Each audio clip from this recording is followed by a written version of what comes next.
Well, hello everyone. My name is Meredith Merrill and I'm your English 111 instructor for spring 2021. I wanted to do an introductory video to kind of go through some of the course features and maybe walk you through the first module and how to get your Achieve an ebook. I'm going to start. I'm already in a class. You'll notice here at the top, the name of the class I'm in is English 111 I09. I09 is the section number, and if you remember from an earlier communication with you guys, I asked that every time you email me, if you will include in the subject line, along with whatever the email is about, also please include your course and section number. I also teach English 114 this semester, and there are, I think I have 5 sections of English 111 and they all have a different section number. So it is really important that you include that in your email communication. So I appreciate that.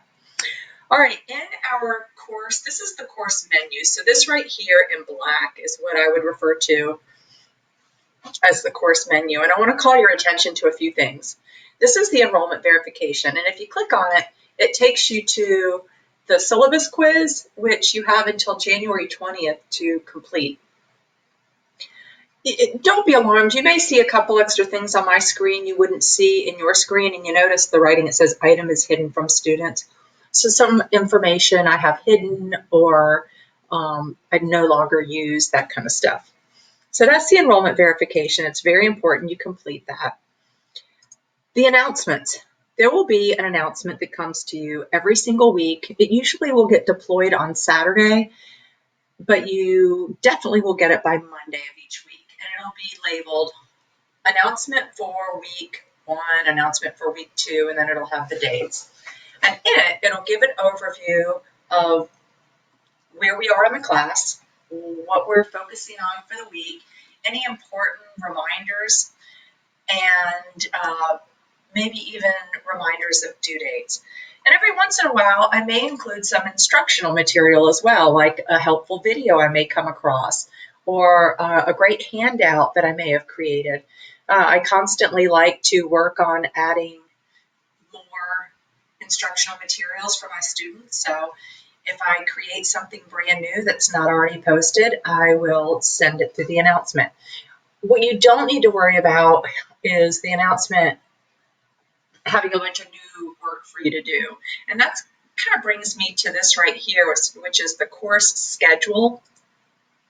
And the course schedule shows you very, very simply that these are the due dates for this semester. You've got 1, 2, 3, 4, 5, 6, and then this won't be announced, but 6 predetermined due dates already advertised for you and shown for you, so you can kind of plan around those. These are due dates. Pretty much most of the modules have just 1 or 2 due dates within them.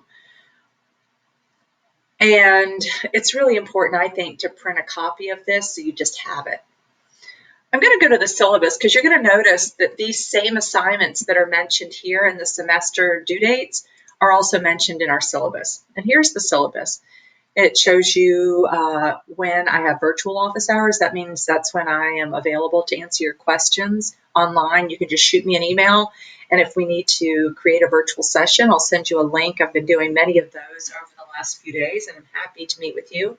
I am on campus downtown on Mondays from noon until 1 because I teach a face-to-face class on Mondays and Wednesdays from 10 until 12. So I'm in my office on Mondays, and I'll probably be there on Wednesdays as well. So you see all the course syllabus information, and you notice that our text is that concise St. Martin's Guide. I did ask the bookstore to order some because there are some people that absolutely do not like ebooks for, maybe it's hard to see. Some people don't want to have screens on their eyes so frequently.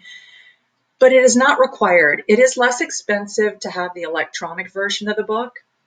So that is an option. And then if you buy the book from the bookstore, it comes with a code, an access code, to get into what's called Achieve. And Achieve is a software program through Macmillan Publishing. And Macmillan is the one that publishes our textbook. And we are going to be using Achieve along with our textbook. Achieve will mainly be where we practice our grammar and punctuation and mechanics. Achieve is where you'll find the 2 practice tests that I've mentioned in the announcements and that you see listed in Module 1 in the folder. Here are the graded assignments. And again, it's just a repeat of those due dates, except for this first category. And I'll get back to that in just one second. The practice essay is worth 10%. The timed prompt essay is worth 10%. And of course, information on all of these assignments will appear in the modules. The MLA documentation quiz is worth 10%. The profile essay is worth 25%. The proposal essay is worth 25%. And the grammar exam is worth 10%. Now, I created a category for, it's kind of a catch-all for any other little activities we may do. There won't be a lot of these. You'll notice already from Module 1, there are several activities on fragments and run-ons and comma splices that are not even graded assignments. I will let you know when something is graded. I will put it in the announcements and or within the module. So if we end up having a reading quiz on something, then if it's a graded one, it'll become part of this 10% grade. One thing for sure that is going to come from that 10% grade is the work you do in Achieve. And pretty much the way we're going to use Achieve is you're going to take the 2 practice tests. One's for grammar to kind of assess where you are with grammar. The other is to assess where you are with mechanics and punctuation. From the results of those tests, and you won't, whatever grades you get on those tests, they don't get put in as the actual grade. You get a grade for doing it. But the analytics of that test will create a study plan, an individualized study plan for every single one of my students based on what those 2 tests show as your strengths and your weaknesses. So everybody will have an individualized study plan, and you will work on it until it's due on May 2nd. Probably I will give reminders in the announcements of which items you should be working on in your study plan, if those are things you should work on. So for example, you notice that it's already in our curriculum, in our module, to work on fragments, run-ons, and comma splices for Module 1. So if you took the practice test and it said you're weak in fragments and it is giving you exercises now to do in your study plan on fragments, then this is a good time to work on it, is while we're working on it within the module. So you may want to work through your study plan that way so that it kind of correlates with what we're doing in the coursework module folders. And I'll kind of show you that again as I go into Module 1. All right, here's the rest of the syllabus. If you have any questions about the syllabus, by all means, reach out to me. All right, so now I'm going to go to Achieve, because this is where, if you have not yet gotten your electronic book in Achieve, this is where you do it. Here are the step-by-step instructions for it, and it looks like my pop-ups are not showing in this video. Hopefully when you guys pull it up, you'll see all the pictures. I've got step-by-step instructions with pictures. But the first step is you go to this link and you select that you want to get Achieve. Don't choose the ebook, choose Achieve, because when you get Achieve, it comes with an ebook. If you choose the ebook, it only gives you the book and it doesn't give you access to Achieve. So it's very important you do it in that order. If you got the book from the bookstore, they gave you a code to access Achieve. And when you get in there, you'll see that you also get a copy of the ebook. All right. There is a link here to the Achieve ebook as well, and also here. Let's see. Please reach out to me if you have any trouble purchasing your Achieve access. And with it comes the ebook. Right here, coursework, that's where all of your assignments and instructional material will be located. So right here is the Module 1 folder, and shows you here an overview of what we're covering. And every single folder has a grammar focus. And I know I've shut the folders from your view right now, but I'll scroll down and show you, like, here's our focus on punctuation in Module 2. Here's our grammar focus in Module 3. So we have a focus area, and you can kind of correlate that with what you work on in your study plan if those happen to be areas that you have to work on in the study plan. If you did super well on the practice test, you may not have exercises to do in some of these topics because the test may have determined that you're proficient in those areas. So I'll click on the Module 1 folder, and there's the link for the grammar, which I know is not working. You probably will get an error message just like I did. This has been reported, and hopefully in the next day or so, this will be resolved. But these tests don't need to be complete until the 24th, so you have plenty of time on that. This one is available. You click on it, it'll open right up. This is where you get into our material on purpose, audience, and tone. And this is our material on fragments, run-ons, and comma splices. I'll first go into purpose, audience, and tone. Here are some instructional materials. This is, if you click on this, Introduction to Purpose, Audience, and Tone. Here are some videos to also further explain those concepts. You have your ebook. You certainly can read about purpose, audience, and tone in your ebook as well. And then here is a graded assignment. This is actually located in the discussion board, so it'll link you out to it, or you can always go to the discussion board just by clicking on it. Here is an activity just for you, for your practice, to help you. I think you would enjoy doing it. And here is another graded assignment. You notice that the graded assignments are here and here. They're labeled graded assignments.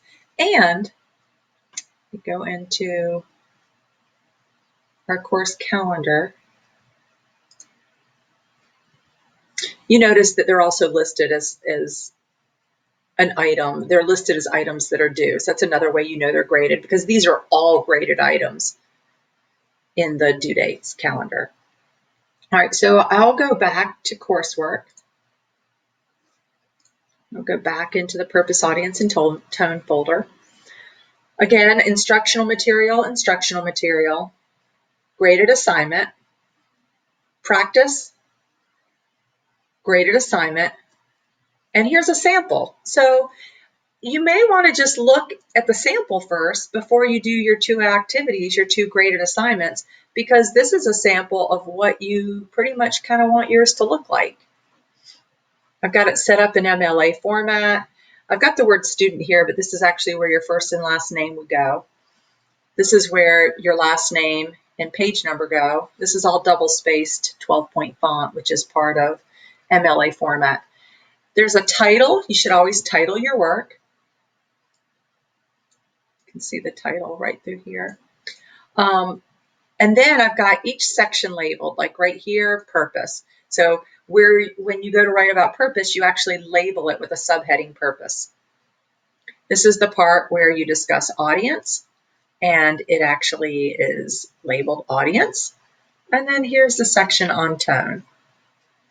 You notice that these paragraphs not only tell what the purpose is, it not only analyzes it, but it gives examples and support from the article on why the person thinks that's the purpose or the audience or the tone, or why the person doing the analysis. All right, so again, you have instructional material and graded assignments mixed in, and then practice, which is ungraded. And you can always reach out to me if you have a question about any of it. I think, oh, one other thing, here's some grammar practice. It's just for you. There's nothing graded in here. It's just if you think you're weak in certain areas of grammar. I really like right here, I scrolled down and you can go down to exercises.